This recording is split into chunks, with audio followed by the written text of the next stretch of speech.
everyone, and welcome to a new episode of Ambitious Broker. Today we have something new, a little bit different.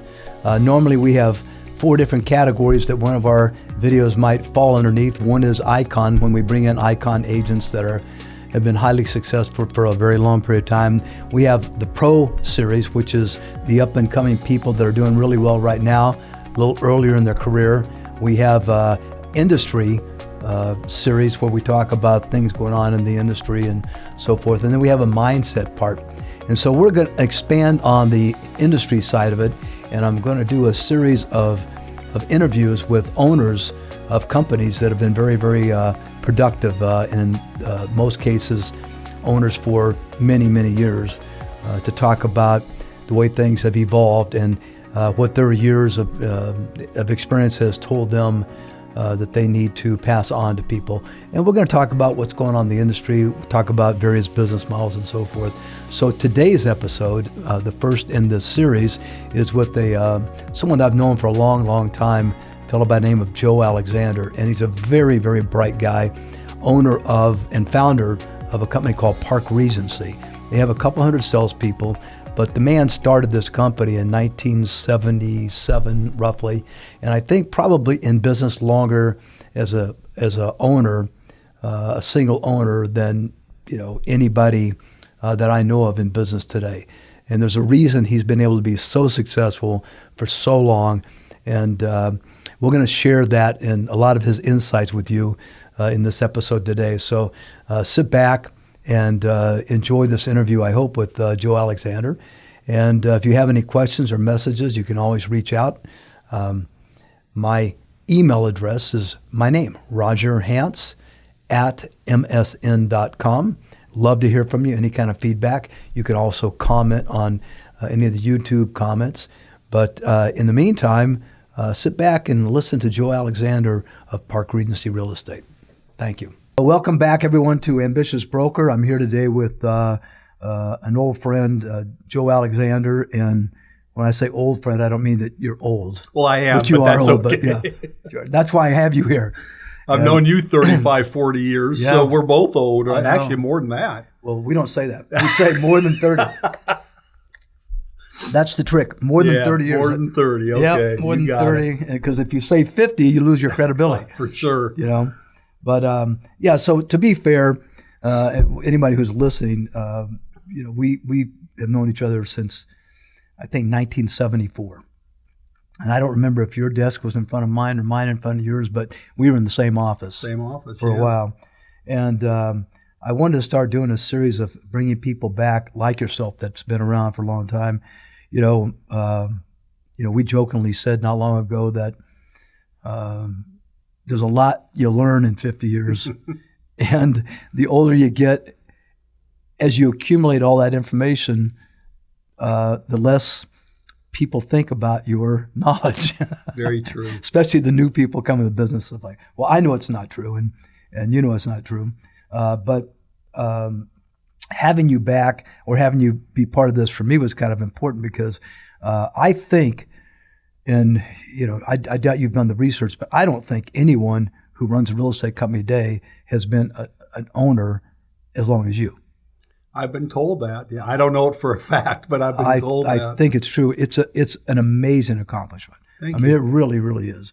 As you know, I did it too, and I ran I had a different tolerance for pain, let's say, than a lot of people do, and enjoyed all those years of doing it. But I know how hard it is, and you've done a great job. So I think you started Park Regency in probably like 1977 or something. Does that ring a bell? Yeah, it Do does. I need to tell you your background here? Yeah, I don't remember it. Yeah, but I had a partner named Joe Kistner, and I think you knew Joe. I did. And he and I left Forrest Olson, which is where you and I met. Right. And we took a Century 21 franchise, opened up an office on Ventura Boulevard. That was probably, in the early 70s, whatever it was, 75, 76, whatever it was. Right. And then he got older and wanted to retire and stuff, and I bought him out, and I dropped the franchise, and we came up with Park Regency. Right. So that was probably 77, 78, 79. We dropped the Century 21, which was a great company, but it just didn't work for us. And did our little company. I remember my first meeting was in an office that was 15 by 40. Right. And we didn't have any furniture. We all sat on the floor, like 8 of us. And that was my first office. That's a good recruiting tool. Yeah. Come work with us and sit on the floor. But it was new carpet at least we had, yeah. And we joked around about that and stuff. And we kept that office for a couple of years. And we just grew. And we were very fortunate and very blessed to attract some good people. And as they say, the rest is history. Now we have about 200 licenses. Probably about 80 or 90 people that are working, making a good living. That's about it. So, and we've been very blessed. And today, that's a good percentage. But so, why? How you been able to do it? Seriously, I mean, because not only that, you've done it in an era where in the 70s, franchising was just blowing up. Mm-hmm. I mean, like you said, Century 21, you had Red Carpet, Red Giant, you name it, and then you had these large regional companies, and you were none of those. You were a very unique niche kind of an organization, as was mine really when we first started. Mm-hmm. So we didn't go down that path of the norm at that time. So why were you able to succeed when all these others seem to be the way to go? Well, that's a great question, Roger, and I think that's one of the things that you and I have in common. We were both young. You started a company. You were very successful at it. I started one, and blessing, we were very successful at it. But I think we didn't know any different. Yeah. I mean, our attitude, my attitude, I know your attitude was, we're just going to win. We're going to find a way to win. It wasn't ego, because I don't think we deserved any ego back then. We didn't know what we were doing, kind of. Right. But I think we knew enough to know that we were willing to serve others, serve our agents. That's a big thing for me. Is I've always found whatever decisions I make in the company, I got to put the agents first. If it's good for them, it's always been good for us, obviously. Right. And you built a company with the same philosophy. Mm-hmm. So I didn't know the competition, how strong they were, the franchises and stuff. We just focused on our farm areas, farming, teaching. We had classes almost every day. That I remember we had classes Saturday morning at 9 o'clock even, and I would come in and do them. And, you start out with 5 people, then years later you have 55 people in there. I guess we just didn't know any better. I can't take credit for it that I'm so smart. I look back at it and go, I was very fortunate, very blessed. I surrounded myself with some great people. Many of the people in my company today are still with me for 35, 40, 50 years. Yeah. And many of them 10 and 20 and 25 years. We just become like a family. Right. I'm an outsider looking in to it. And of course, I talk to people who work at your company and throughout the years and so forth. And so the perception that I always had was that first and foremost, I think everyone believed you really cared about what happened to them. You bet. You're either a really good actor. Don't think or so. What, you've pulled this off for 50 years. I mean, people believe first and foremost that it mattered. And it seemed then also like there was constant coaching. Constant coaching. Very true. Yeah. Yeah. My office right now, and as it works today, I'm more of a consultant, a coach. They can sell real estate anywhere. The truth is, they know more about real estate probably today than I would know. I don't want to be bothered, and it sounds weird, and I don't mean this in a disrespectful way. I just want to work with people to help them with their future. I call it substantive value. I have managers that answer real estate questions because they probably know more about it than I do. Mm-hmm. But there's always people in my office. There are always people in there or a person in there. And we have great conversations. And very seldom is it about real estate. It could be about investing. It could be about money management. It could be about personal stuff. It could be about how do you get through being depressed? How do you get past these slumps that I'm in? And it's just, I try to coach them and try to inspire them and teach them. And it's something that I love to do. I mean, And you built. I think you have a culture of that in your office. Like you say, you have people been around for a long time, and they help with that. Big time. You guys all share some sort of a common kind of thread. I think that's, as I've gone out and helped various people open companies and stuff and seen all the different brands, and I've been involved with a lot of them, is to see the lack of that common culture. I think when people, again, the sense I've always gotten is when people go to work at your company, they're buying into some environment, attitude, I think, first and foremost. Big time. Yeah. And I know that you were a big fan of Jim Rohn. I've heard people from your place talk to me. I think Stephen Green, in fact, just a couple of weeks ago, was telling me about Jim Rohn. I go, that's funny. That's Joe Alexander stuff going way back. You bet. And we crossed paths with Jim years and years ago, and I remember Bill Rose is with me. He's been with me 45 years. I remember we were probably in our 20s or 30s back then, and he said, hey, there's this guy, Jim Rohn, he's doing a seminar up in Modesto. And I said to him, where's Modesto at? He goes, I don't know, it's up north. You want to go with me? And I said, yeah, I guess, let's go. We met him. We just hit it off. And we were part of his culture, and we had him do seminars with us. And I was blessed enough to introduce him on stage for private seminars for our company 4 times. And I just bought into his philosophy, bought his books. And he was such a great mentor. He taught us simple things about life. And I'll tell you what, if I could recommend anybody who's listening to this, Google Jim Rohn, R-O-H-N, and he's only got 3 or 4 books out. They'll probably cost you $10 a piece. I read them every quarter.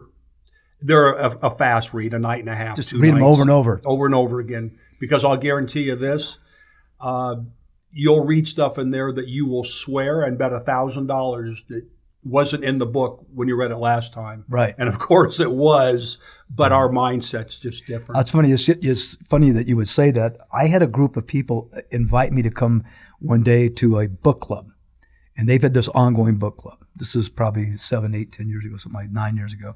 And it was interesting and I said, well, what are you reading?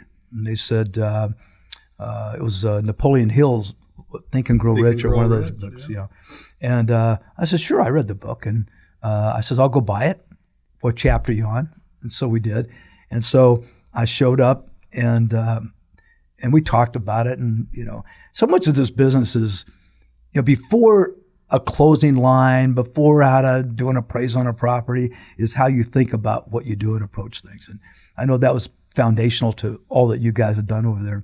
So I go this meeting, and we go through the whole thing. We talked about it. I pitched my 2 cents in for what it was worth, and then left. And the guy said, listen, if you'd ever want to come back again, we'd love to have you. I says, well, how about next time? And I literally got involved in the club. And it was so interesting because as I started regurgitating that old stuff, it started making some things fire off my brain again. And it was really interesting that old stuff that I probably read 10 times still pushed a button in me. That's right. Really interesting, huh? Yeah, and what's interesting about it is, people think it's like, they take a book and they think it's like a movie. And, you say, hey, I recommend you read this book. Oh, I've already read that. Okay. Did you get it? Yeah. See, and I promise, like I said, if you read it again, because here's the difference. The book is the same, of course. The movie's the same, of course, but you and I aren't. Right. As we grow every day, as we go through the highs and lows, as we get our heart broken, as we lose deals, as we lose money, we're a different person that needs to hear a certain message that we might have ignored last month or last year or 5 years ago. Right. But you need to hear it today because it gives you that hope.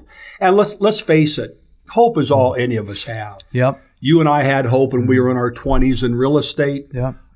What else do we have today besides hope that we're still going to wake up every day healthy, go out there and give value to people? that So same hope is alive. big piece of why we're still doing this when everybody says we should retire, right? That's right. Yeah. Yeah, people, it's funny, and I'll share this with you and with the group here. And I don't know if this hit you the way it hit me. I've worked all my life to become in the position to retire. Right. Gosh, I remember days when you and I were in our 20s, we'd be out door knocking together. That's how far back you and I go. Right. And bless your mother's soul, she'd make us lunch during the day, and I'll never forget those days. And we all worked hard to be able to retire. And what I never realized on this journey of life is that when we were able to financially, thank God physically, I wouldn't want to. Right. Because I would miss so much the relationships that I have with a lot of people. Right. It's my second family at my office, right? You don't go somewhere for 40, 50 years every day and not build relationships. Right. I mean, a lot of these... Well, the fact that you're probably known for that and that's a piece of you is the piece that keeps you there. Absolutely. Right. There's no doubt about it. Right. And, people say, well, what kind of relationships? Well, a lot of the people there when we met, none of us were married. We got married. We were in each other's wedding. Fast forward, they have kids. I have kids. They were there when we had the kids. We buried their parents. We buried my parents. Right. So there was a lot of laughter and a lot of tears. Yep. And in my world, it's like, how do you, God forbid if I got sick, I get it. You do what you got to do. But how do you just walk away from that? Now, people do, and I'm not saying it's good or bad. Right. My style is it would be torturous for me to wake up every day and have nowhere to go. Right. That's just my style. I don't play golf. I have no hobbies. I love to go boating, but you can't go boating during the winter, I guess. I mean, you could, but you'll freeze your tail off. This is what I do, and I love it. And it's not a job. It's just a relationship. Right. I go in and talk to people every day. Yeah. So it's kind of what the real estate sales thing has got to become. You've got a number of agents within your group there that are literally seven-figure agents and have been making that kind of money for a long time. Big time. And what's the common denominator that you see with those people?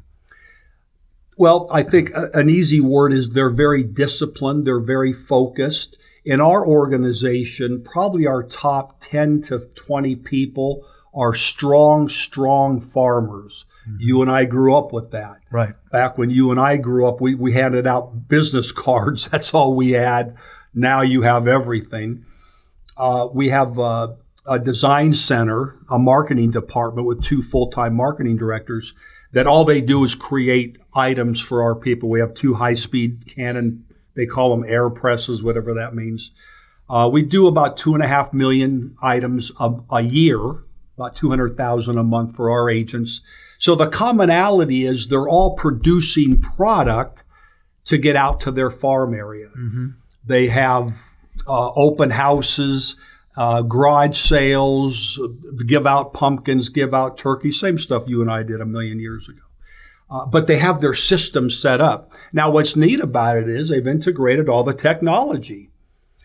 You're the master of technology. You had this stuff going 30 years ago before any of us knew what it even was. Right. So you were really ahead of that game. I like to spend 10 times too much for stuff. That's why I did it first. Yeah, but you know what? You had the creativity and you had the guts to do it. Mm-hmm. You implemented it. You made it happen. Yeah, the timing, okay, whatever. But it made you a better person, and you created a lot of neat things, which probably made a lot of this technological advancements easier because people saw what you did, and it probably saved them a lot of time. Yeah. So my top people are integrating the technology with the old-fashioned door knocking, mailing, of course, porching, giving value to the people, and they're crushing it. I have a lot of my, I say a lot, maybe 8, 9 that are making $100,000 a month. Right. And they're the kindest people. They teach classes all the time. They're always offering, hey, Joe, if you want me to teach a class on this or teach a class on that, whatever. And we do. We tap into those people, when they do that, they give back. You bet. It's affirmation to them. It actually makes them better. Yeah, they learn the most. They learn the most. That's right. And they've all said that. And they say it. You give back, and it makes you rethink it, like reading that book again. That's right. A lot of this has become a really selfish kind of industry, a me industry over the last probably 20 years. And to see people who are willing to do that and give back, it's part of that original culture, probably of yours. Right. The way it was when you and I started out. Yeah. And it's that whole evolution in the business, from like you said, you had 10, 15, 20 people. Now you have 200 people. That changes the dynamics dramatically inside of an environment that you work in. And we've seen that happen where in those days, a big office had 20 people in it. Right. 22 people. Good point. Today it doesn't count as an office. That's right. Right. So it's interesting how that evolution has affected things. You couple that with the multiple listing service now allowing you to go almost anywhere. And I think it'd be interesting to see what you think about it. But as I've studied it, it seems like, people have gotten doing business further and further and further away from home, so to speak. We see that with people from 100 miles away coming in here and doing business. That's right. The selling side or something like that. And it's changed the dynamic of even the owners of the companies. I mean, you and I were, in theory, competitors, but our people did enough business together. We talked all the time. That's right. And we had to get along. We had to get along. We had to be concerned about certain things. I think it's negatively affected, professionalism, a lot of things because, as people have gotten drawn away from their home base, it's hard to do business over large geographical areas. And to your point, you're talking about your 10 people, they're hyper-focused back locally again. That's right. Right? Probably never got away from it. They never did, no. And, I've had some guests on the show here from Washington, from Florida, from some various places, salespeople that are 7-figure people. And it's really the reoccurring theme, Joe, is hyper-local, back in the communities. And it's because I can't build a single brand. I don't have enough money or resource to build a brand over a 50-mile, radius, right? It's hard to do that. Companies can't do that. That's right. And yet agents somehow have, over the years, have tried to do that. And I think the MLSs have enabled that.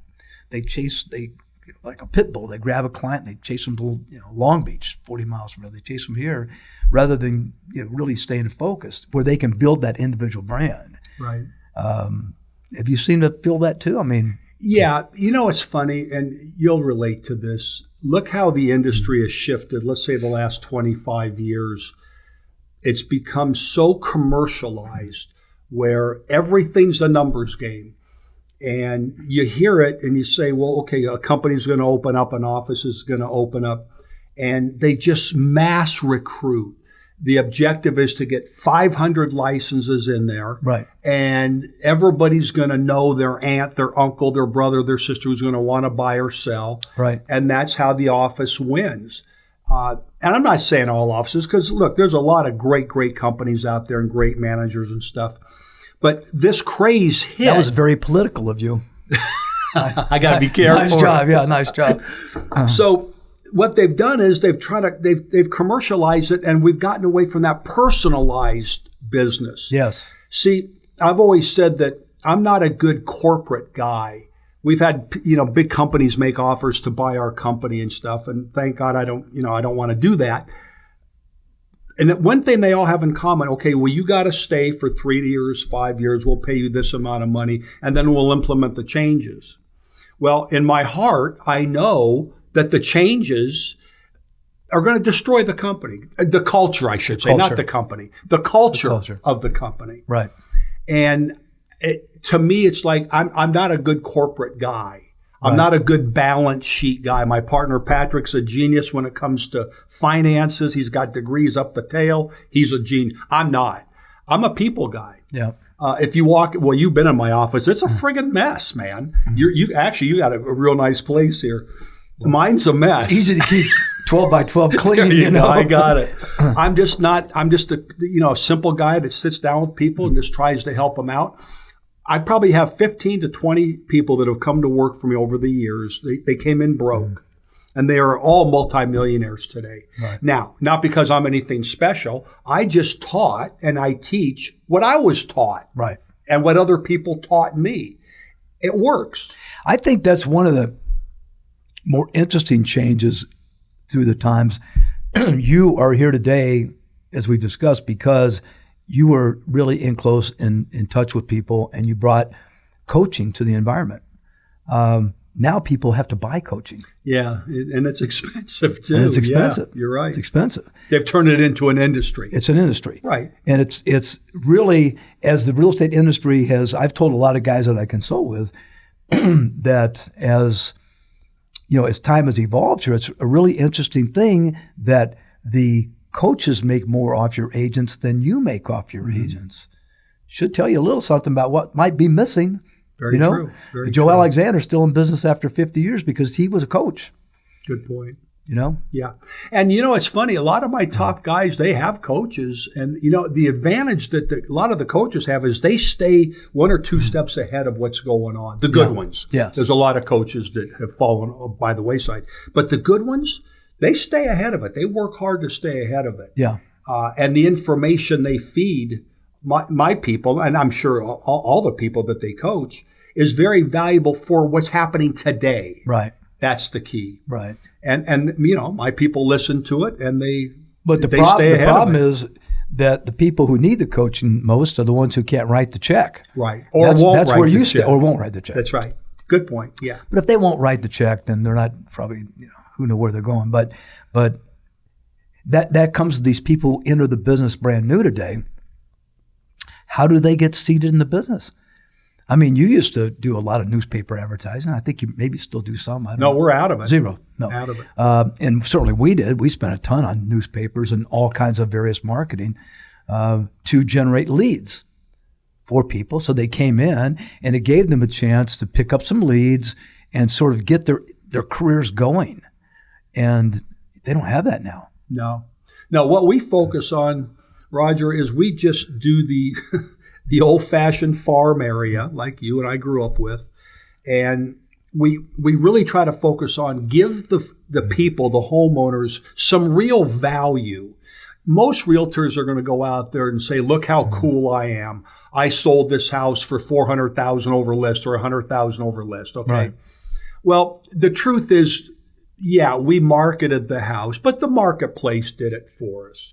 We certainly don't want to go out there and advertise as some of the cycles you and I have gone through. Yeah. We listed and sold Took for 9 months to sell. $120,000. That's right. Yeah. So what we do is we try to give the homeowner some real value. Here's what's going on in your neighborhood. Here's what's going on with the interest rates. Here's what's going on in the dynamics of the NAR stuff, of the government regulations. Here's what's happening in your neighborhood. Mm-hmm. It's not about me. We got to keep it about the seller, about the individual there. Right. How can we benefit you and help you? Right. If we can keep it that simple, and a lot of people have, in all companies, a lot of companies, their top people mostly, if you look at the commonality of the top people, they're giving value to the marketplace, which is their farm area or whatever, however they get to it, emails, whatever it is. See, that's what's hard to do over thousands and thousands of people. Oh, it's very hard. Yeah. Because 99% of them won't do it. 500,000 in a farm, you can do that. That's right. You have the time, the resource that you can get into 1,000 minds. That's right. You can't do it over the San Fernando Valley or Los Angeles County or Minnesota. And that's it's a good point. It's a big mistake a lot of people make. Everybody wants to get big overnight. Yeah. I've never seen it happen. I'm not saying it hasn't, but I've never seen it happen. Nope, I agree. You've got to work hard. My people got to get out there, and my successful people, my successful agents are out there every day for the most part. I mean, they take days off. Okay, I got all that. But they're out there every day. They're mailing. They're door knocking. They're out there. We have 2 ice cream trucks in our company. They're out there passing out ice creams. In fact, Stephen Green, the one you just mentioned, just told me the other day, I decided to take the ice cream truck out. I go, Wow, that's weird. It's cold outside. Who the hell wants ice cream? Right. He says, I gave out 78 or 88 ice creams and met 48 families. Right. And I'm going, wow, shame on me for thinking that. Think about it. What kid doesn't want ice cream even Right. in the wintertime?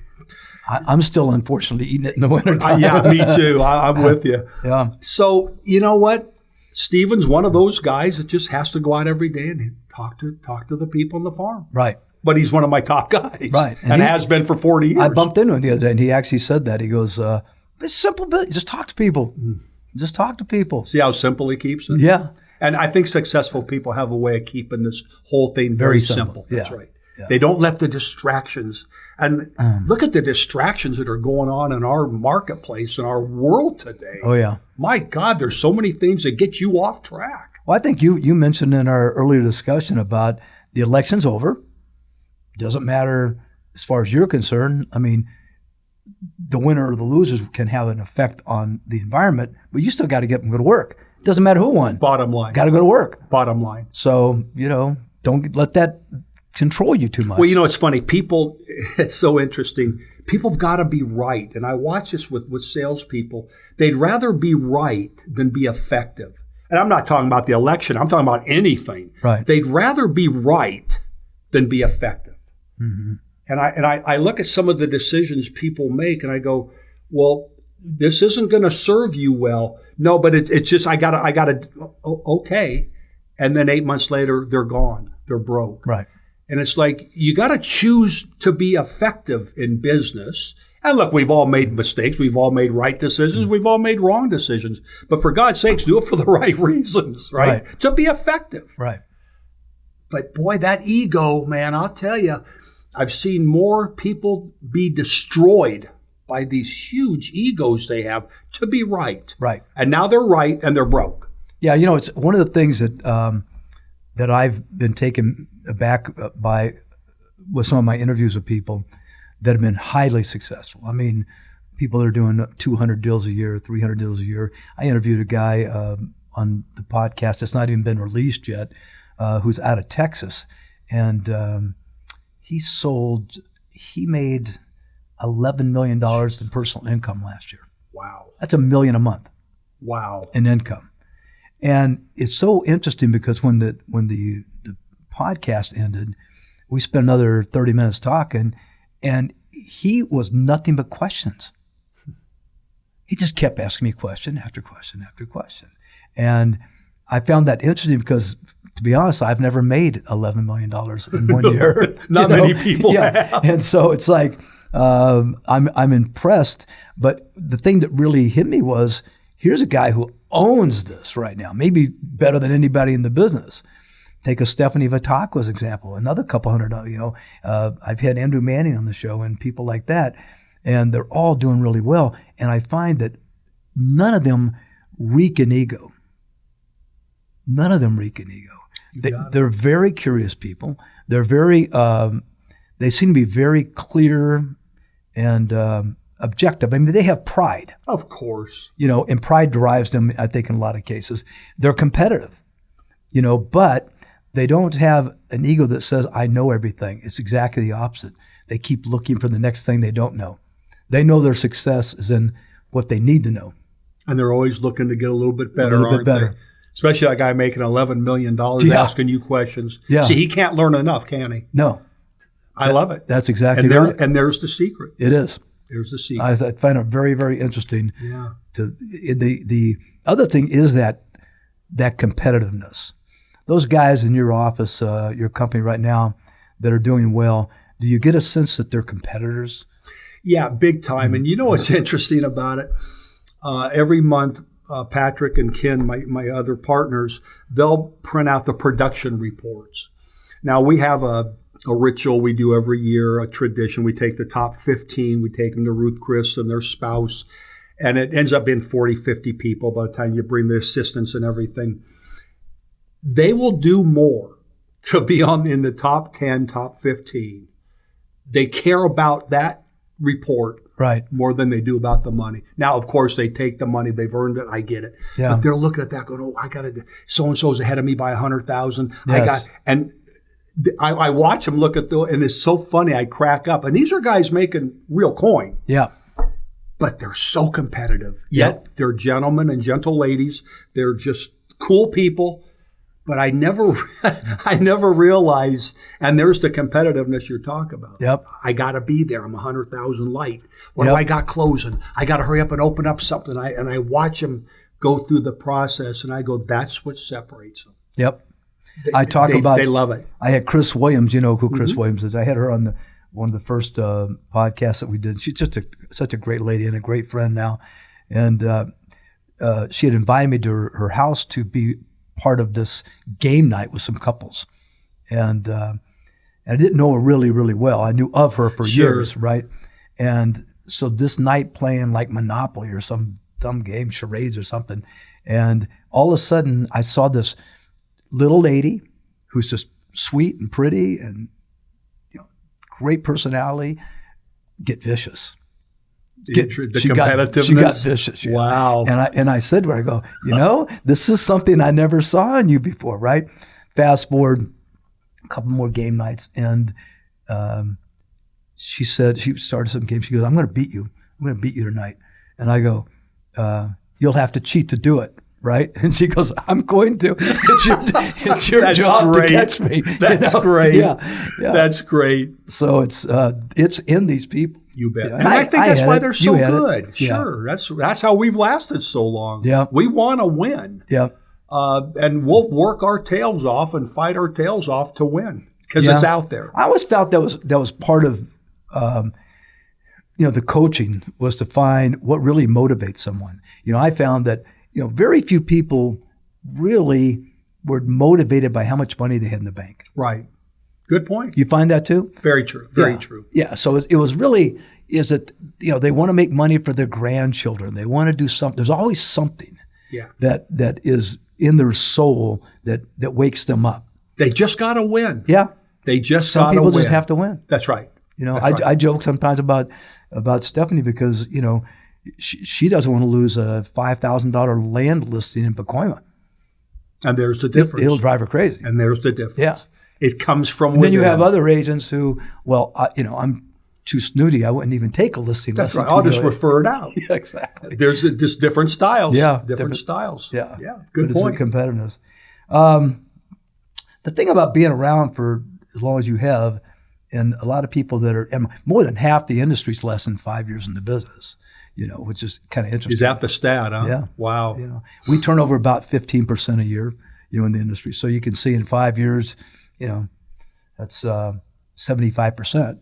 But even some of those new ones are turning over. So, right. But roughly half or less than 5 years of the business. So their reference points on any logic development that they have is limited to that. That isn't where we live. Good point. Sometimes we forget that, I think, in communicating to people today. Do you think?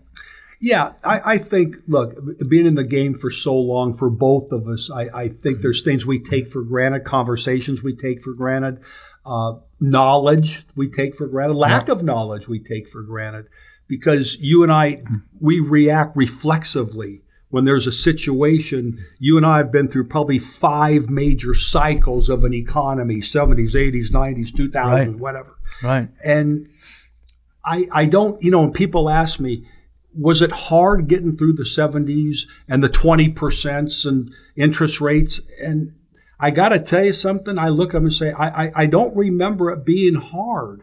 We just got through it. Yeah. And I can't tell you that we're good. I'm not saying we were so good. But I guess we just didn't react to the reality. Yeah. We said, we just got to win. I don't know how to win when, you and I were in our 20s and 30s back then. But we found a way to do it because here's the deal. And I always teach this. Just show up every day. Right. We have to be somewhere every day. And if you're going to, a lot of my people that don't show up a lot and I watch them struggle, but the people that are my top 10, top 20, top 30, they're there almost every damn day. Yep. They show up. They have a plan of what they're going to do. Now, maybe the plan won't be as effective when the rates were 20%. It was hard, I guess. But you know what? You and I had companies back then. We got through it. Well, strangely enough, that's what one of the things that motivated me into the computer stuff is we went through the 80s, the early 80s, Yeah. and I was in business. Now, let's see, we started in 78, so I was in business about 2 years before it really hit. And you were 4 years probably before it really Not hit. much before, yeah. But the thing is that you have a pie, let's say, of business, right? This is your pie. And what happens is the pie shrinks when the markets change. And what that means is that if I'm managing, say, 1,000 people to get 20 deals, then suddenly I've got to manage 2,000 people to do 20 deals as the market shrinks. Right? So the whole idea is what was the tools needed to manage more people? Right. And that's really the mindset from where, building that first CRM system came from. Right. I said, I got to figure out how that we can help these agents, manage more people to get the same number of deals. But then when you do the same number of deals. That's right. Good point. And the other guy couldn't figure it out. That's right.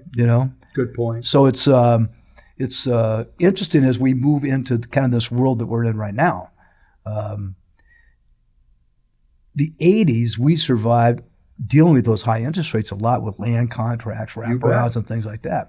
But there was a solution. There was a solution. And a lot of people quit without looking for the solution. That's right. And you and I figured it out, and others figured it out. We have a similar scenario right now in that you have these new commission contracts from NAR have come along. And I remember talking to, this is going to sound negative, I shouldn't even say this, but we have said, some old timers I've talked to, is that I don't know if I could take a regular real estate office or company today and be able to assimilate this land contract idea. We survived because we could sit down with a group of people and get them to actually understand the concept of blended rates and wraparounds and all that, and then turn around and articulate that to a client. I'm not sure that could be done today. You know what? I get what you're saying, and that's one of the downsides of you and me being around so long. We would teach it. 90%, maybe 95% of the people will not get it. They don't want to get it. They're not capable of getting it. And I say that respectively. A lot of times it's too much. But you'd have 5%. You're so much better at this than me. At the top producers that would get it, and they would run with it. Look, what's interesting is, and as I look back, and I didn't know this at the time, when the rates were 20%, there were less transactions, obviously. Right. But see, what I didn't realize then, too young, too naive probably, that the people that are working will get just as many transactions as they've always gotten. Now, people say, well, how can that be? That's impossible. No, it's not, because so many people will quit the business that the competition isn't there. Right. And what we've got to remember is people have to sell at 20% interest. Right. And there's people that will buy. What did we do? We had the 6-point buy down. We got them 14%. Right. You and I were heroes. Right. They buy at 14%. Right. Thank God the economy changed. We refinanced them to 8 and we're heroes. Right. But somebody has to buy and somebody has to sell. Right. Our job is just to find them. And you know what's interesting? That will never change. I know one of your topics on there's the NAR thing, and I don't mean to jump ahead of it, but all I heard with this NAR thing was how many people are going to go broke, how many people are going to close their doors, how many realtors are going to leave the business. And, it was new to all of us. So I'm sitting there going, God, is that going to happen? I don't think so. And people would ask me, well, why are you so positive about it? I'm saying, well, I'm not positive about it, but here's what I do know. Somebody's going to have to buy a house, and somebody's going to have to sell a house. Yep. And then one of my guys said, well, what happens if people don't want to sell? I said, well, there's a few things out of our control. Like, we might die. Okay. I call it the 3 Ds in California: death, divorce, and desertion. There you go. People that are leaving California. That's exactly now, right. And that's a huge percentage of our business. You bring that up, great percentage. Yeah. So I say, guys, people are going to sell and people are going to buy.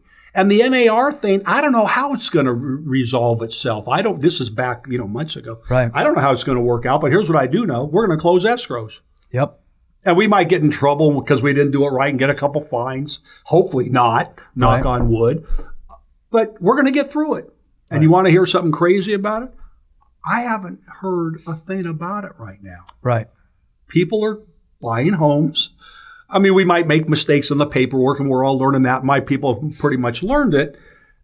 But we're closing escrows. Isn't that interesting? So that's what we've learned. You know, like you said, we went through, like when you first started selling, it was early 70s. Mm-hmm. And you, in this area, that aerospace boom was huge. And then it crashed. Killed us. Yeah. Yeah, that was tough. So you lived through that. But that was the very beginning of your career. Mm-hmm. I remember that well. And then we got into the late 70s when I don't think business was ever better in terms of numbers of sales. Right. And then all of a sudden the early 80s hit with the 18% interest rates and stuff. And then we've gone through the financial crisis with the subprime loans and all that stuff, and you got that crazy crash again. And well, that happened fast, didn't it? Yeah. Oh, yeah. One day I went to Europe and I came back, and all oh of a my sudden God, it crashed. It's a long trip back, wasn't it? Yeah. Well, I didn't know. The good news is I didn't know what I was getting into. Good for you. I came back and then it fell apart. But so we've been through all these various cycles and interest rates coming up, and you talk about people thinking about things simple. You really said it. Anybody who's listening to this show right now needs to basically think, and I've got it written on my board in there. You didn't see it. Mm-hmm. Our business is basically how many buyers you know, how many potential sellers you know. By the way, those are both people, so it really is how many people you know, and then that you have the ability to bring them together because they don't know each other. That's right. And it never changes. The one thing, the only thing that guarantees us that the sun's going to come up tomorrow is that we've got years and years of seeing the sun come up. That's right. We also have years of knowing that houses still sell. That's right. And our job is to find the people that want to sell. Right. And find the people that want to purchase, make a deal with them, help them get into the property. Right. When has that ever changed? But exactly. You go back full cycle again, and it really starts with what's my mindset? That's right. And I think that's probably, again, I haven't been in your back pocket all these years, but I think, your success and those who've been around you have really, first and foremost, succeeded because of how you think first. Well, it's funny because when you just said that, it triggered a story, an experience we had. I don't know what cycle it was, but it was a cycle that we were financially, our company, I mean, man, we owed money, and I think it was the when it was? It was, I think, the 90s when we had 15,000 homes in the market. Mm-hmm. Was that the 90s cycle? Mm-hmm. Okay. Mm-hmm. And nothing was selling. Now, back then, you'll remember, we had to pay to put our reductions in the MLS. Mm-hmm. I think it was $3, $5, whatever it was. And I remember I got up at a meeting one day and said, hey, guys, take it easy on the reductions because ain't nothing selling anyway. And we're spending, $600 a month in reductions. So blah, blah, blah. Okay. Fast forward, my partners and I on a Saturday morning, I called Patrick and Ken. I said, hey, let's meet. We met at Coco's. And I said, before we start this meeting, I want to be real clear on something. One of the solutions we're going to talk about will not be closing up. We're not going to go broke. We're not going to close down. Right. So that's off the table. Now let's talk about solutions, how to save this company. Right. And it was a very somber meeting, but after a while we got our motivation going, we got our creativity going and our ideas. We came up with a solution that worked. And the solution was we called every creditor we owed money to. And there's a moral to this story, and it's called reputation. Every creditor we phoned that we called and said, we can't, this is back then when it was Verizon phones, and right. We would call them up and say, we don't have the money. Can you help us? Every person said, we'll be happy to help you because you've always paid your bills on time. Right. We'll give you 6 months, no payments. Yep. Contact us in 6 months if that's not enough. Now, some only gave us 3 months. But my point is, I felt like a schmuck asking for help. Right. I felt ashamed. Right. Everybody was so cool. Yep. And thank God the economy changed within that 6 to 8. And it always does. It always does. We just had to buy time. You just got to get there. You got to get right. there. That's right. Yeah. And it was, you talk about mindset. You know what? I watch people give up so easy. I've seen people leave this industry because of the NAR decision before we even knew what it meant. Right. They would leave. People that have been in the business 10 years. Yep. Oh, I'm out of business. I'm done. What are you talking about? I'm talking to brokers now like yourselves who are still telling me that they have agents that are struggling going to work because they can't assimilate this. And our business is up 22% in the last 2 months. Yeah.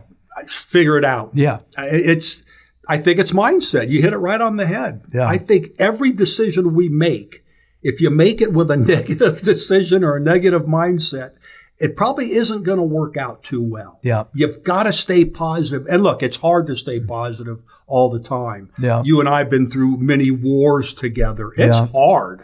94 when the earthquake hit in Northridge was that era for me. I get it. I was making phone calls and saying to people, hey, here's the deal. I had a dozen offices and every one of the landlords, except for the buildings I owned, and then the landlord couldn't afford to do anything for me. Right. So, but that was a tough time, for me. But to your point, you start with that. There is no option, and all the people who can't work in the business, who can't have that attitude, they are the ones who go. That's right. They have to go. They have to go. I hate to say it, nature's an interesting beast. It weeds itself out. And I know it sounds harsh, but our industry every, 7 to 15 years, whatever the cycles last, there's a cleansing. There's a cleansing of it. I don't know if we're going through it now. Maybe we are. Membership says that things are down nationwide. I don't know if that affects California. I have no clue. But it's a cleansing process. You got to make up your mind if you're going to stay or if you're going to go. Yeah. That's the bottom line. So one of these things, as we're going to keep talking about some stuff as long as you got time. It sounds so cliche, but this idea that back to basics, stay within the basics, the fundamentals of the business. Like you said, buyers and sellers, go find them. That's right. Just go find them. That's right. And yes, it's true that maybe there's fewer of them. That's right. Or you'll get more no's, but you're going to get a yes. That's right. So you settle in on the fact that, hey, last year or 2 years ago, I needed 10, 9, 8, 15 I got to talk to, or 20. That's right. Well, let's look at it this way. Let's say you're used to doing a couple deals a month, and the worst you can do, or the best you can do, is just one transaction a month. Mm-hmm. That's $20,000 a month. Right. Now think about in today's world, yeah. Yes, right. in our town here. Right.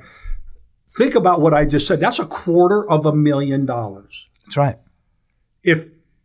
And then by the way, that puts you in about the top 10% income in the country. Absolutely. Yeah. So now my mindset says, well, if I can teach somebody how to do just one a month, can I teach them to do just one every 2 weeks? Right. See, I always keep that number at one. I share with people, just keep your number at one. I was like, well, one's not enough. I said one every 2 weeks, right. A week. Oh yeah, I didn't think about that. Because see, our mind can accept that one. That was my exact goal, Joe. There when it I started, is. I said I want to do a sale a month. There you go. And then I want to do a sale a week. There you go. Right.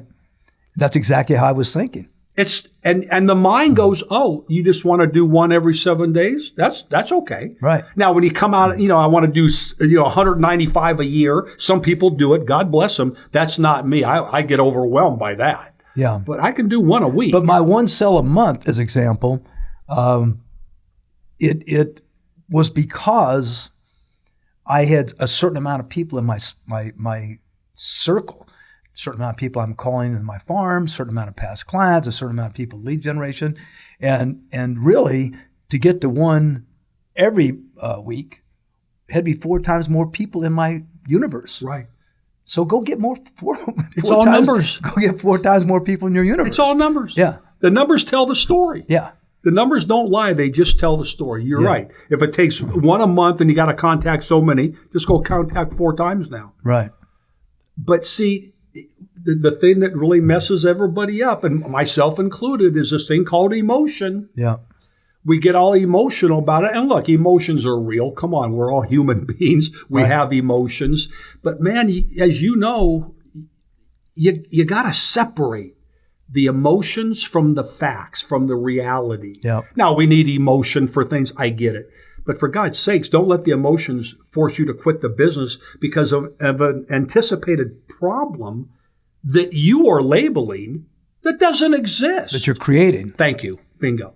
Yeah. That you're creating. Yeah. And you're going to quit. I read an article where a lady was in the business 12 years, averaged 13 to 14 transactions a year. She wasn't in California. She left the business, went back to school at 53 to take up a new profession. This is 3-4 months ago, before this, when the NAR thing broke. Right. She just, and I'm reading this going, this can't be real. Right. And as I looked at the comments, people that knew her, it was real. Right. And I'm going, my God, how much effort are you going to have to put to get into a new business? Yeah. A lot? I used to always say, you're going to be the influenced or the influencer. Great way to look at it. And you make up your mind. That's right. Because you will fall into one category. Yeah. That's a good point. If you're the influencer, Great point. then you're out making stuff happen. You're driving the bus, That's right. as opposed to sitting in the back. And if you're driving the bus, you're going to get someplace. That's right. Generally speaking. You got to make the decision to drive it and not be a passenger. Yeah. How are you and have you dealt with these new portals? They're not new anymore, but the Zillows and the Realtor.coms and the, Yeah, we got sucked into that. Looking back, it was a mistake. And I say sucked into it. It didn't work for us. It works for a lot of people, and I get it. So I'm not here to say it's good or bad. For us, it didn't work out. We dished out a lot of money every month, and we didn't get the return that we wanted. Now, maybe because we didn't have the right agents for it, that could be. I'm not, again, to say it's a good So or you bad. as a company were We were invested in it. You're like these teams now where a team leader will buy leads and give it to his little team. You were just a big team. That's right. Got it. Not our philosophy, not our way of doing business. How do we deal with it? I try to keep it very simple. Guys, get out to your farm area. Give the homeowners value. It's not about how cool you are. It's not about how many houses you've sold in the last hour and a half. Right. What value can we give the homeowners? Right. And that's what we try to focus on. I try to keep it so stupidly simple. And in today's times, it's very hard with all the cell phones, all the technology, which nobody knows better than you about it. I'm not much on technology, but I have people that know it in my company, and they teach it and stuff, and I let them do their thing. But there's so many distractions right now. Everybody's got an easy way to make money, and maybe some of them are real. I mean, that could be. I've never found anything but good old-fashioned hard work that works. Have you found, someone asked me, probably 3 years ago, I remember, and it was funny because my answer was reflexive. And the question was, what do you think the biggest problem that agents have in the business today is? And I just instinctively said ADD. Fair. Very fair. And it's like, I noticed that, I know you're a thinker and you've been a thinker and you analyze and you look and then you make decisions. And I see people who don't even get enough information anymore to make good decisions. You're right. You know what they look for, Roger, to answer your question? Yeah. Shortcuts. The easy way. Yeah. And I get it. We've all done it. We've all been there. There's the ones that look for it and go, it doesn't exist. And there's the ones that look for it and look for it and look for it. And then they're 65, 70, and they're broke, and they're still looking for it. And the biggest commodity they've lost is time. Right. They can't get it back. So Zillow, let's say, as an entity, net better or worse for real estate agents? Well, that's a good question. I don't know. I hear some companies that they got this plan that they're like the platinum plan or something. It's not called that, but and I hear some people are tearing it up. They're kicking butt with it. Mm-hmm. Others have tried it like us, and it wasn't a fit for us. Is it better for the business? I mean, it's probably better for Zillow because everybody thinks of Zillow when they want to find out the value of their home. Right. I guess there's a marketplace for them. The rumors floating around when the NAR thing was in 6 months, all they'll be is Redfin, Zillow, and a couple other companies. Right. I know a lot of people that went to work for Redfin for a salary. Yep.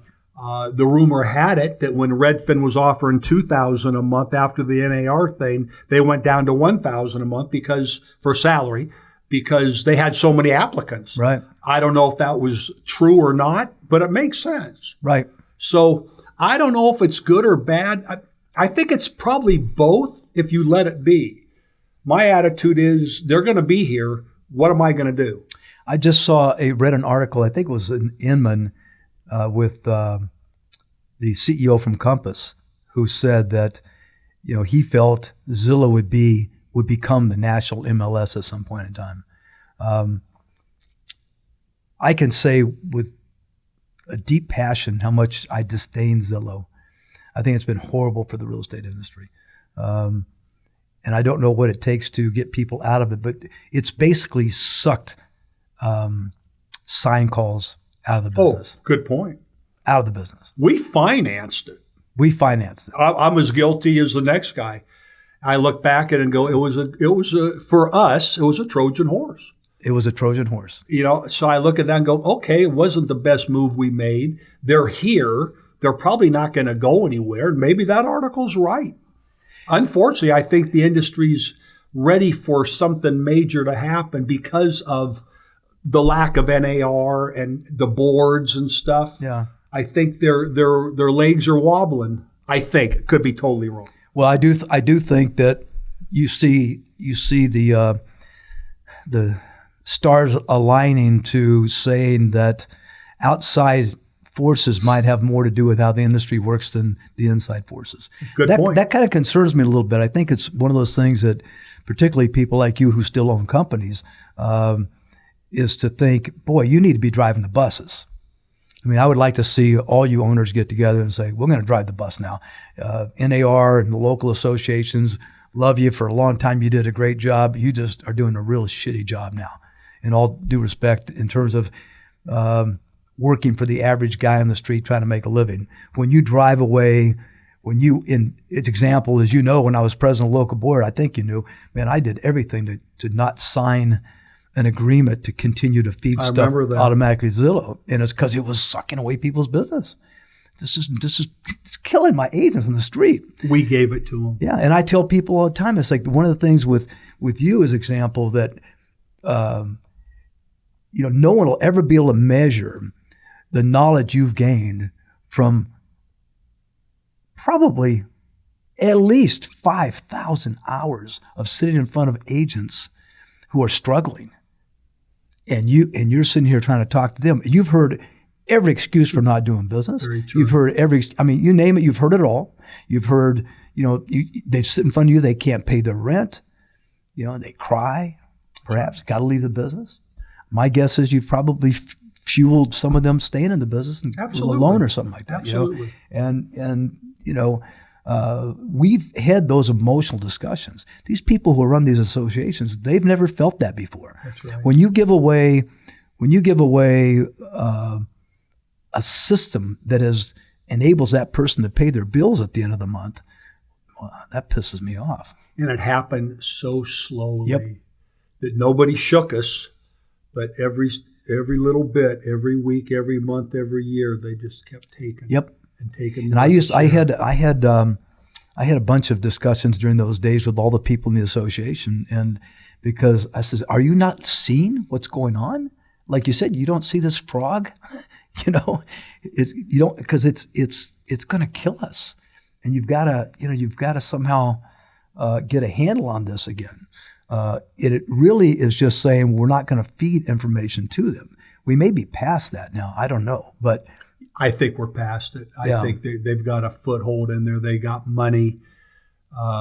They have these hedge funds, I understand, that are backing a lot of these companies. Yeah. It's here. So it gets back to the fundamentals again, right? That's right. Because what they can't do, they can't beat. It's like what you and I started, and I don't think people in the real estate business understand today how, all of those franchises, all those big brands, they dominated the newspapers. And I remember that, I had a philosophy my first 3 or 4 years, I'm not going to do any advertising in the newspaper because the only ad I can afford is an ad that, regardless of what it said, was translated in, you're a little teeny company because you're not running these gigantic full-page ads. So I'm not going to play the game. What game can I play and win? I can go in the streets and knock on doors. That's right. And I think we're in a very similar situation today. It's different. It's different. Yeah, but you're right. It's the same. The reason we dropped our franchise is because at the time, and Century 21's a great organization. We did very well with them, and they were great people. I just looked at the 6% of the gross was 42% of the profit. Right.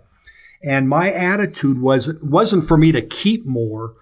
My attitude was, well, it's going into a fund for national advertising. So people in Tennessee and South Carolina, they're all, and I'm going, but that doesn't help me here. Right. So we when we dropped the franchise, we reduced our fee down to 5% of the gross, and it was all invested locally into their farm areas, right, into their service areas. And that helped us really grow because I took the money. I didn't go out and buy a new boat with it. I invested in their areas, which of course helped us make more. Well, we all did. Yeah. That was just a simple financial you just solution. Basically, you made a business decision. I'm spending X here, and that gives me a certain kind of awareness of us, and then I can spend it here, and I can get deeper. That's I really think we're right there in the same place today. I think we are too, but today the difference is that there's so many more distractions because a lot of companies are selling, this is the easy way to do it. Right. Get this app, get this thing, and you're going to make a lot of money. And some people do. Right. Most don't. Because you've got to put in the work. Right. When it's 100 friggin' degrees, you got to go out and knock on doors. And when it's cold, you got to put a jacket. Scott Hamelstein, one of our top guys, great guy, he was out, this is before COVID, he'd be out there in a rain outfit. He'd walk in this blue outfit. I go, what are you doing? He goes, I'm going farming. I said, dude, it's pouring. He goes, that's why I got my rain suit on. I swear to Christ. And I look at him, I go, wow. And the people at the door, first thing they say is, Scott, what are you doing out in this rain? Right. You want some hot coffee? You want some hot tea? And he didn't do it for that. He just did it to go out there. He was so driven. Well, the guy's doing very well today. Right. He may not go out in the rain today because he's got kids and nobody wants to catch a cold and all that happy stuff. Right. But he did it. Right. He did it when he had to. Right. I did too. Yeah, me too. Yeah. Nothing got in our way. I always wore, suit and jacket in 100-degree temperature, and the good news is that people saw me sweating, they'd invite me in to talk, that's why I'm here. And that's what Jimmy Sandoval does. He goes out every day in a suit and tie. Yeah. It could be 111. And I said to him one day, he did a meeting for us. I said, you got a jacket on, and it's 110 degrees outside. You're going farming, right? Yeah. But then he said to me, he says, yeah, but look at the back of my jacket. I have my jackets made where they're very thin here in the back. He had it all worked out. Really? I've never heard of this in my life. I don't wear a jacket, as you can tell. I got dressed up to see you today. Yeah. But I went, are you serious? He goes, oh, yeah, no, they're all custom made, and they have it's very thin in the back, so I really don't get that hot. And I go, look at the thought. Now, the kid's making $100,000 a month. Right. Look at the thought he put into that. Right. But it was important, like you said, he's got to knock on that door and look presentable. Yep. Maybe that's the difference. How different is it that, there is no dress code in this industry anymore, good or bad? That's a great question. I offend myself sometimes. I've gotten sucked into the idea that because everyone around me no longer dresses, I stopped dressing. And when I did dress up, where I would wear a suit, people would rag on me. Oh, look, you all dressed up today. Did you feel better wearing it though? Yes. Yeah. See, that's the thing. It's funny you bring it up. I'm guilty of that. During the summer, I wear shorts. The only day I'll put a sports shirt on is when I do my meetings on Mondays and Thursdays. Yeah. Other than that, it's shorts and a T-shirt. I'm guilty of that. Now, I have my excuses. When I had a Century 21 franchise, I had to wear that gold jacket. Yes. Yeah. And I remember my secretary up front, I always kept my jacket in my drawer, stuffed in the drawer. Right. And my girl, hey, Bud and John are here. Those are the regional owners. Right. And I'd pull that thing out. It was I put it on. And they would joke with me, would you just pull it out of the drawer? I did that. I went to military school all my life. I had to wear a uniform every hour of every day. So it's my way of rebelling, I think. Right. To answer your question, my top guys dress nice. They feel better. Yeah. And according to them, if you feel better, you do better. I remember I specifically felt that anytime I cinched my tie, my brain woke up. I'm at home, cinch my tie, head out, and boom, all of a sudden I said, now I am in the role of a real estate professional. There you go. I mean, and it worked for me. And I look at the industry today because today, particularly with the new commission structure, the new, all the NAR stuff has come out right now. The real, I think the real lesson that we can't be missing is you've got to be valuable. You've got to be seen as valuable because you're getting challenged on every side of it now. The buyers are challenging you, or they're going to be challenging you. I have a tendency to believe that while this is going to work itself out, that we're in a habitual pattern right now where the commissions are kind of the same because the habit of what I think some of that's going to change. I think so too. And so I think your ability to just deliver the perception of your value is going to go up and up and up. It's going to be really, really dependent on that. I just can't believe that the way you dress isn't going to have an impact on that. You bring up a good point. I think it will. One thing that hasn't changed, just like the book, Think and Grow Rich, whatever, you have a few seconds to make a first impression. Yeah. It might not be fair, and it might not be appropriate and everything, but it's real. It's real. And they look at you for a couple seconds, and they're forming an opinion. Yeah. Whether we like it or not, they are. All my top people dress up. So there might be something to that. Chuck Lamb, you remember Chuck Lamb? Sure. Well, sure. He tells a story all the time because I see him pretty frequently now. But he tells a story to people every time we go someplace, and it'll be somebody new in real estate. He'll say, "I'll always remember the day that I drove up to a caravan. I saw Roger and a bunch of his guys get out of their cars, and they all had three-piece suits on." He said, "I had a feeling I was in a lot of trouble." Interesting. Right? You bet. Talk about a first impression. You bet. And the fact that as a collective brand, the fact that we were uniform, not in a uniform, but sure. but in a certain look, it left an impression. And I still believe that's true. And I don't know, it may not be a suit and tie anymore, but I think there has to be an effort to some degree. It needs to come back into it because I think it's a part of looking more valuable. And I look at this, if you look at CNN or MSNBC or Fox News or any of the sports broadcasting, these guys who want to be taken seriously all dress up. Right. Good point. Why is that? If they were wearing T-shirts, would we not enjoy the basketball game as much, or would we not think they were serious, or when we wouldn't think they're knowledgeable? Right. Who did they get to fill in for this game? He must not know what he's talking about. To your point, it's a form of separation. Yeah. You separate yourself from others. Right. There's that first opinion. I mean, isn't that what you're trying to do? I mean, it's your competition. You've got to be separated. You better be. Yeah. Or you're going to be losing more than you're winning. Right. No, that's a good point. How do you think your business model is going to need to evolve in the next 5 years, 10 years? Not yours necessarily, maybe even industry. I mean, are there pressures with all this new technology? I see some companies that, again, I'm gonna play the Joe Alexander, be politically correct kind of mode right now and not mention names, but companies that have really, they're getting lots of money, and they're claiming to be so technology driven, and that's their sales point. I don't see their success at implementing much of this.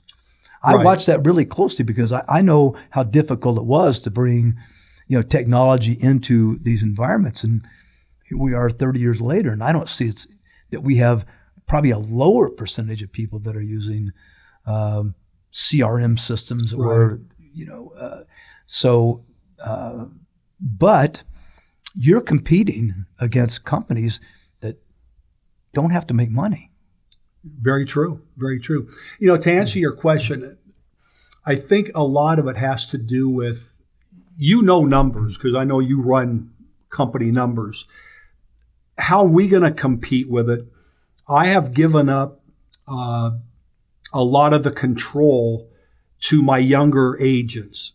I have 2 or 3 or 4 agents that have been with me forever. They're like family. They're top producers.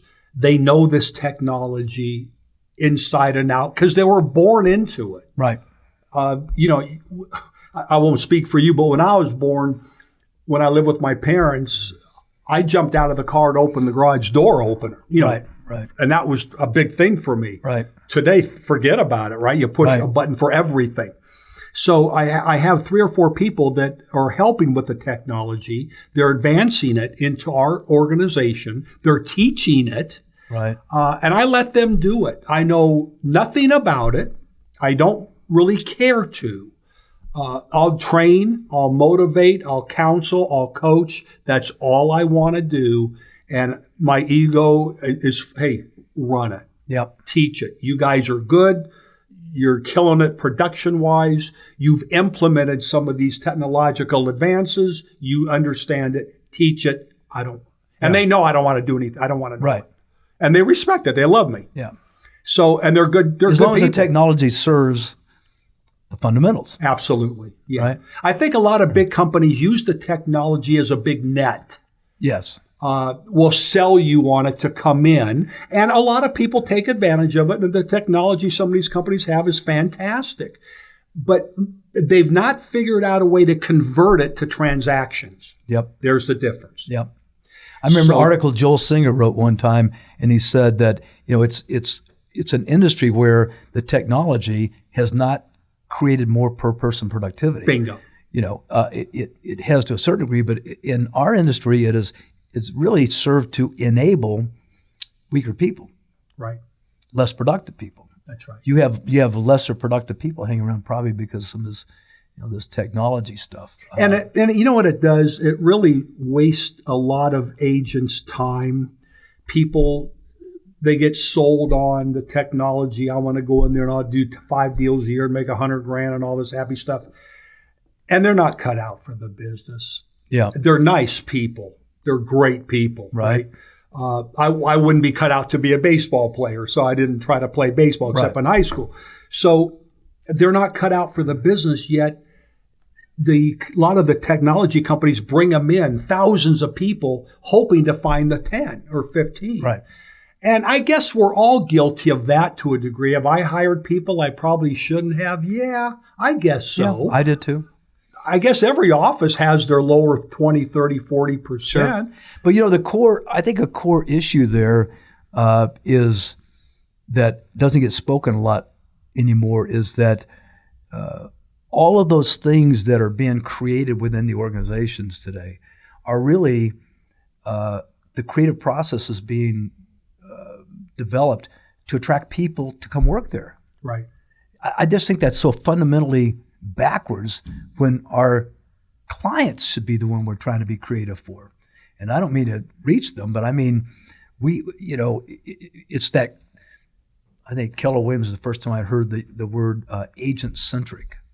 Interesting. Right? It's an agent-centric industry now. We are trying to develop our models to appeal to salespeople who come down, like you said, the technology, whatever. I've never heard an agent say to me, well, this company said, come work here because we can do this for a client. You will be able to do this for a client better. Right. That's good point. It's kind of inherently very good point. Backwards, right? You know what people forget? We all want to do business with somebody that we know. Yeah. For example, you know, if you knew that I sold Mercedes-Benz and you're interested in buying a Benz, hey, Joe, here's a deal that I found. Can you match it? Right. And I'd say, sure, dude, come on in. Yep. We all want to do business with somebody like that. The technology I have found does not build a relationship. Yes. That's called spam. We all get 1,000 emails a day, get rid of it. Right. However, the technology can maintain a relationship after you have it. If I sent you an email once a week, hey, Roger, just thinking about you, brother, knowing you a long time, hope you're doing well. Right. You go, wow, that's really cool of Joe. You would connect with me emotionally for 2 seconds and you delete it. Right. But that's all it took. Right. See, an email, even an ad on TV or whatever, does not does not create a relationship. Right. You can go out and knock on doors. You can send them stuff in the mail. They meet you. They see you for 5 years, whatever the time it is. At least there's a connection. You wish them a happy birthday. You wish their kids a happy. Hey, that's nice of Roger, man. That's cool of them. Yep. And then they'll delete it. Oh, yeah. They're not going to throw you a cocktail party, but they'll delete it. But they're going to say, God, that was really cool of him. Yeah. That's a relationship. Yep. Nobody's figured out, to my knowledge, you probably know better than I do, how to create a relationship with a complete stranger via email or anything else. I don't know of that. Maybe there is. I don't know. either. One of the things I tell agents all the time is that no one does business with people they don't know. Right. So I mean, that's right. a good starting point. That's right. Right? You need to know them. That's right. I feel much better. And even, it's funny. Even if I pay a few bucks more for something and I like the individual, I'm happy. Yeah. Isn't that weird? Yeah, no, it's true. We all think it's all about the money, right? So there are 200,000 agents as part of the California Association of Realtors. I don't know what the number was last year, but the previous year there were about 400,000 transactions in California. So you basically got 2 transactions per agent. Double-sided, we'll call it 4 transactions per agent, right? 70-some% of those people did 3 transactions or less. So you think it's not necessarily a lot of business done by, they said the 80-20 rule. That 80-20 rule does not apply anymore. So if you have 70% of 200,000, that's 140,000 agents did 3 deals. You got, 420 deals. So 420,000 transactions. You basically, that group of 70% is doing at least 60% of all the business. Mm-hmm. So now you're saying 60% of all the business is done by people doing 3 sales or less. And by the way, the people doing 3 sales or less haven't mastered the technology. Right. That's right. They haven't mastered door knocking. What are they doing? They're doing business with people that they know. That's right. Their friends, their neighbors, the people at the club, and so forth. So you're talking about 60+% of the people are doing business only because they know the person. That's right. That's speaking to your point. That's exactly right. Now you take the high-end people. And the high-end people, at least half of Scott's deals or Sandoval's deals of these guys, probably half of their deals because they know the people. That's right. The people trust them. They just know more people. That's exactly right. So it speaks to your point exactly is that all of this stuff can matter. Yeah, and to your point, to bolden your point, you get those couple 100,000 transactions and you take your top 100 agents, will probably siphon off a 50, 60, 70% of those, which only leaves 30%. Because Stephanie's not going to do 3 deals a year. No. Scott's not going to do 3. Right. Jimmy's, all the top people out there. They're going to suck it all in. Right. Because those people make more money. But it tells you that 75% of the transactions are clearly done because of the relationship they have with their agent. That's exactly right. Yeah. So it seems to be pretty simple. We all got to spend more time building relationships. Exactly. You're exactly right. And more people. But who teaches that? Yeah. Technology doesn't teach it. No. Technology, again, we got to blend technology into everything. I get it. But I don't know how it builds relationships except the good old-fashioned way of going out and meeting people. Yeah. So let's talk for a minute about the new CAR contracts and the buyer's contracts and so forth. What are you telling your people about that? In all honesty, my managers are doing everything from a psychological standpoint.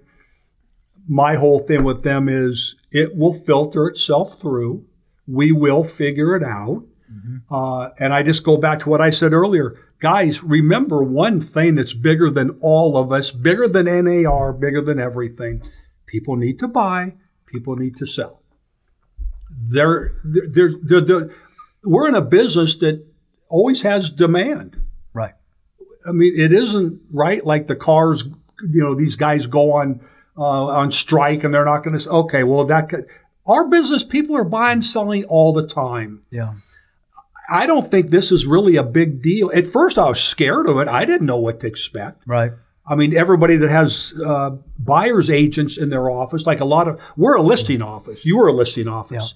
Yeah. It didn't, now I'm not going to say it didn't affect us. Of course it affects us. But the people that have 80% buyers, I would have probably paid a little bit more attention to it. I have not seen an issue. I haven't had one. Now, maybe my managers have. I haven't had one or two questions in the since they implemented it. Right. Everything's just going smooth. We have trouble. You and I discussed it. Some agents don't want to give the escrow. You and I talked about that. We've had two of those. Right. And all my escrow lady says is, I can't pay you. Right. And then we get it. Turn the paperwork in. Thank you. Yeah. Turn the paperwork So in. I don't think it's a big deal. But boy, I'll tell you what. I've never seen so much disruption and panic in an industry when this thing went down. Yeah. Oh, yeah. My God, I people were tripping, man, I'll tell you. Let's wrap up with some discussion around agents today. Maybe we've already touched on it, but if someone comes in today, what are you telling them? What's day one? And before we do that, let's talk about, I know all these guys, how close to tracking numbers? I know a lot of these coaches, I've been one of them who says how important numbers are. Roughly how many doors you're knocking on, how many people you talk, how many appointments you show. I found that, again, talked about the Chris and the Stephanies. I mean, Stephanie knows exactly what her percentage of lost listings are. She knows exactly how many deals she took. She knows how many listing appointments she went on. She knows those numbers. And I don't know if she's writing it all down specifically or just inherent in her system she knows, with the people. But I've noticed that the agents that are doing well seem to be pretty connected to, Scott can tell you how many doors he knocked on. You bet. And he knows what percentage of people will list in the next 6 months. Right. He'll come in my office, and our conversations are always fast with Scott because he's busy. Hey, I got 3.5 closing next month. That'll put me at 30 million for the year, my best year ever. I got 6 coming out January, probably 2 more coming out in February. I'm going, oh my God, man. You're like an encyclopedia, right? To your point, he knows his numbers. Yeah. My top 5 people, Jimmy, Scott, Angel, Carrie, they know their numbers. Yeah. It's a numbers game. Yeah. And think about it. Everything's a numbers game. Jimmy will tell you how many doors he has to door knock, how many contacts he has to make to get a listing. Right. He knows how much he makes an hour. Yep. See, that to me is what I learned through the years. That's the there's a pivot point in people's brains when they're working in a commission business, and that is the moment that I feel like I'm no longer insecure about being commissioned. Oh, that's a good point. You flip where you say, "Oh, I know exactly which buttons to push that get me back income." That's right. And that's where I found the numbers. In our world, what was interesting was because we were so structured in farming. And the plan, 3 days a week, 28 doors a day, that kind of thing, and a promotion and an ice cream truck and this and that, 2 times, 3 times a year. All of that was so well planned out and then executed that simply by repeating that plan was in effect having your numbers. You knew, it took about 3 years to where you said, oh, the sun's going to come up. I'm going to push this button, something's going to happen. And once a person gets there, it's like they own it. That's right. Because they're in control of it. They're in control. Like Jimmy will say, when he teaches a class for us, he'll say to the people, look, I have to hit, and I don't know the number, let's say 110 doors before I get a listing. Right. So I want to hurry up and get it done. Yeah. Some people say, well, I do 12 a day. Well, why don't you just do 30 or 40 a day? Right. And hurry up. Right. You're right. They're in control of the number. So they don't have any lack of income because they know what degrees to put the oven at. Right. It cooks, it produces, and they know it's going to be effective. Do you know Rod McIntosh? Oh, sure. So Rod calls me up one day, and he says, Roger, he's in town. He goes, hey, do you have time for lunch? And it happens that I did. And I go, sure. He goes, good, I want to talk to you. So we go, we have lunch. He goes, I found out the secret to going, to jumping to $1 million a year. That was his goal. And he was making $750 a year. And so I was expecting this revelation. We go to have lunch. We start talking. I said, so what was the secret? What kicked you over?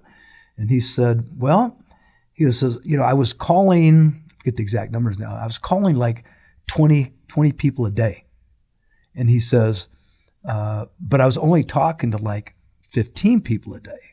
So I decided I've got to talk to 20 people a day, not call 20 people a day.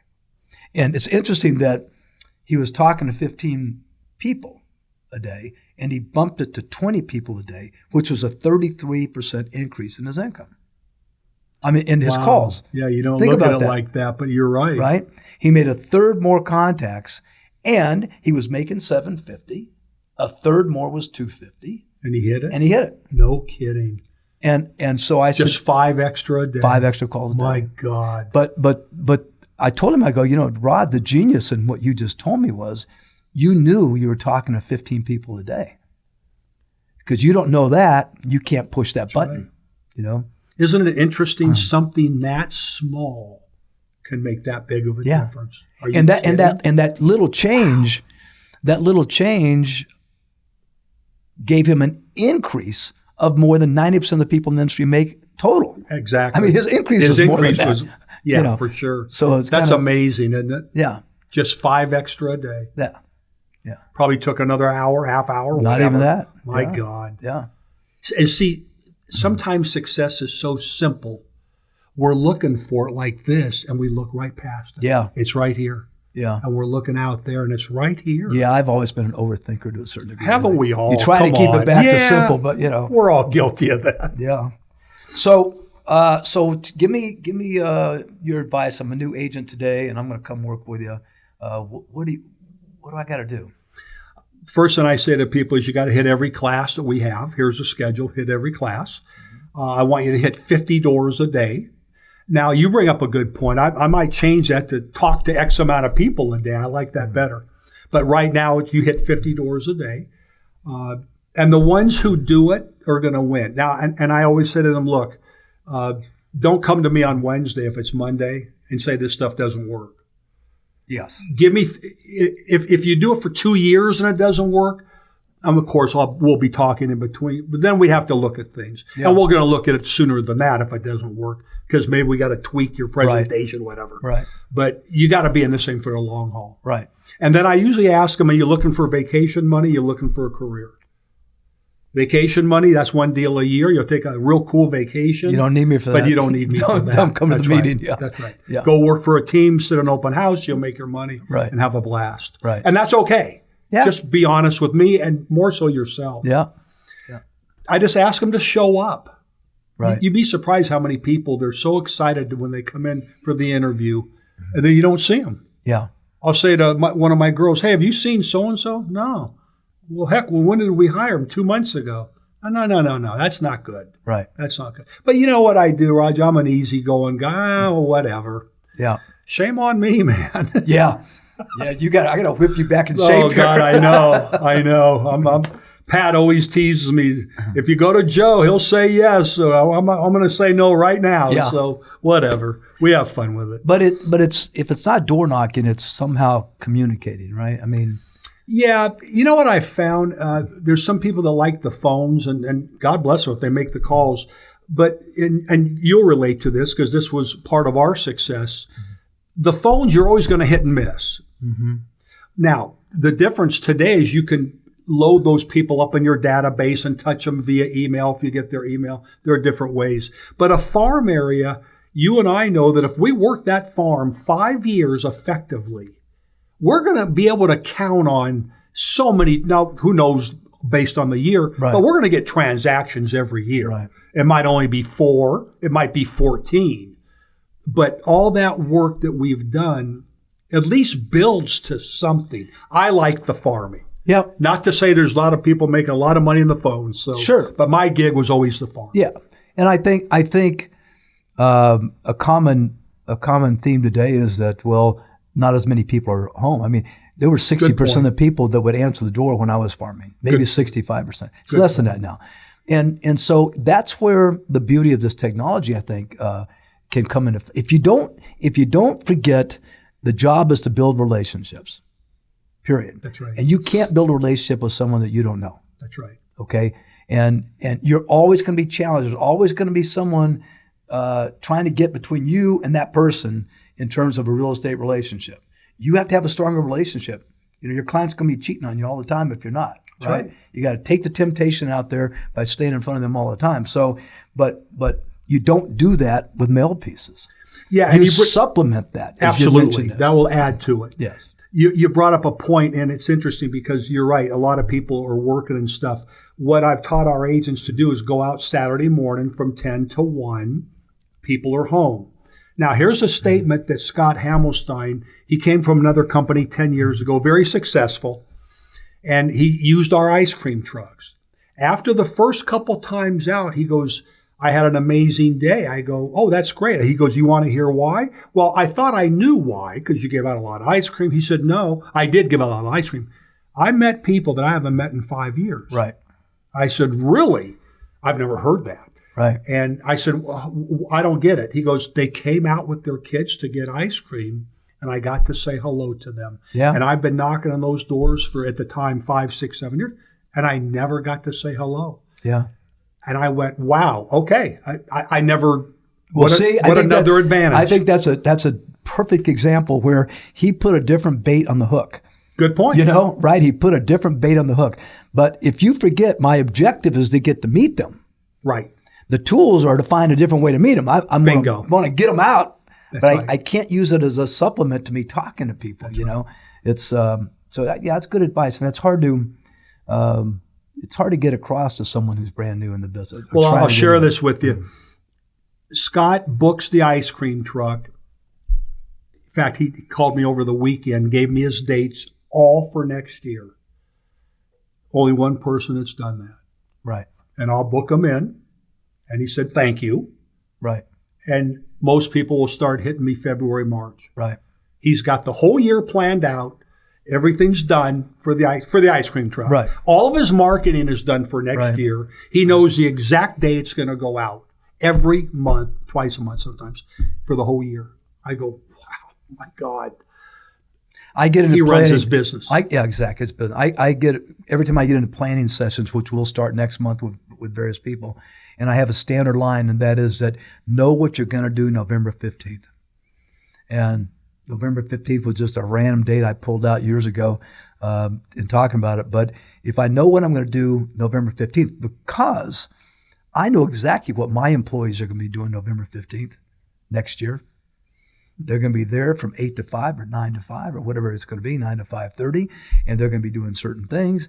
They know what they're going to be doing. Your business has got to know what you're going to be doing on November 15th and November 1st and November, And the farming thing was specifically, and it seemed like overthinking stuff, but it was interesting because it creates that mindset again.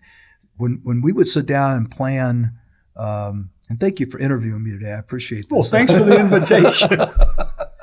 I'm supposed to be talking to you. But what we found out was that we would say, break your farm into X number of blocks, we call it, 30 blocks, right. X number of homes a block. And you number the blocks. And you say, on November 15th, I'm knocking block 8. Because on November 5th, I knocked block 7, and so forth. And we worked it all backwards that way. But there was something about laying it out that kept you on track. There was just no fighting it. It was just no way to argue with the fact that once it's laid out and in my calendar I'm knocking, block 1 on November 15th, I have to confront that on November 15th. Good point. And when I confront it, I may make the decision to, not in the mood. But at least you have to think about it. If it's not there, you don't think about it. No, it's a good point. So it's back to mindset. And you look at any business that's worthwhile. I always share with my agents. I say, a new movie's coming out, and they'll say it'll come out January 10th. Yeah. And I'll say to my people, how many of you think that movie will come out January 10th? All their hands. Well, yeah. Why not the 13th? They could be late, Yeah. And their attitude is, no, they're not late. They said the 10th. It's the 10th. That's right. I said, and if we just ran our business the same way, right, just the same way. Yeah. That's how big businesses run. Yeah. That's how profitable businesses run. Yeah. And we think we're going to get up every day and hope to God things work out. Right. It might, but it probably won't. Right. That's a great idea. I love that. Yeah. At least you're in control of it. You're in control. I love it. And it tells you, and then you say, I succeeded, I failed, because the whole idea to me was no one's perfect. Of course. No one's perfect. So to me, it was always, if I planned on knocking, 5,000 doors 10 times or 6 times, say 500 houses, every other month, 500 houses. That's 3,000 doors. That was your plan. You knocked 2,000. Okay, you knocked 2,000. The 1,000 you didn't knock had nothing to do with what you did. Right. So now you have something to build from. Do 2,001 houses next year. Great awareness. But it's got to be in your brain. Yeah, treat it like a business. Yeah, It's treat it a like business. Yeah. Well, Joe, listen, we should wrap up because I appreciate your time. Well, thank you. I always love talking to you, man. And I appreciate you coming and sharing with the group here that we've got. And maybe we'll do it again. I value your knowledge and our friendship for a whole bunch, over 30 years. I'll leave it Over at that. 30 Right years. there you go. More than 30 years. More than 30 years. Anyway, yeah. thank you, brother. You got it, brother. Good to see you. You too. You too.